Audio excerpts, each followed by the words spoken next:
जय माता दी दोस्तों, कैसे हैं आप। और हम देवरानी और जेठानी स्वागत करते हैं आप सबका अपने YouTube चैनल पे। और आज हम दोनों आप सबके बीच एक माता रानी का बहुत ही प्यारा भजन लेकर के आए हैं। अगर आप सबको पसंद आता है तो प्लीज़ लाइक और सब्सक्राइब ज़रूर कीजिए और कमेंट करके ज़रूर बताइए कि ये माता रानी का गीत आप सबको कितना पसंद आया। और हमारा सपोर्ट कीजिए, प्लीज़ हमारा सपोर्ट कीजिए कि हम भी आगे बढ़ें। हमारा चैनल हमारा वॉच टाइम पीछे चल रहा है, इसलिए फुल वॉच टाइम कीजिए गाने पे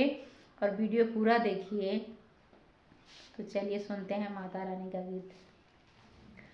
तो हरे नागरिया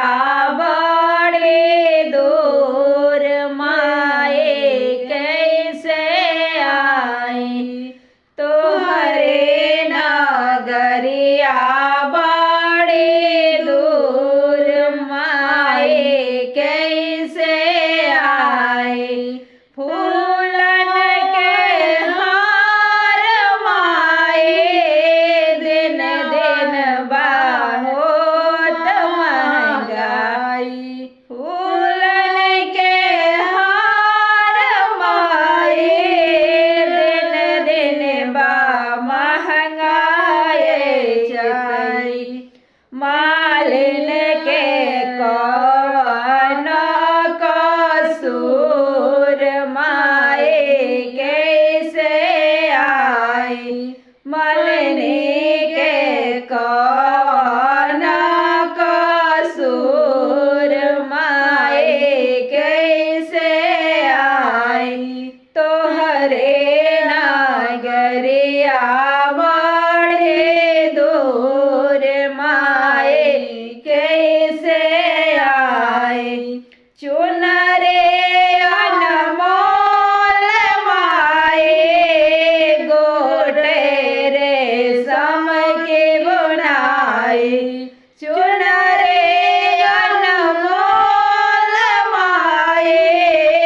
गोटे रेशम के बुनाई, बाजा जावा के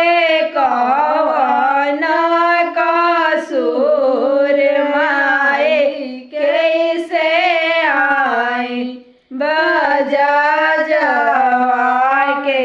कौन कसूर माए कैसे आई, तो हरे नागरिया बड़े दूर माए कैसे आई, पेड़ा मिठाई माही में माही में, पेड़ा मिठाई में भी मिलावट पाई हो, पेड़ा मिठाई भी मिलावट पाई, हलवाइया कौन कसूर माए कैसे आई, हलवाइया कौन कसूर माए कैसे आई, तो हरे नागरिया बड़े दूर माए कैसे आई, जय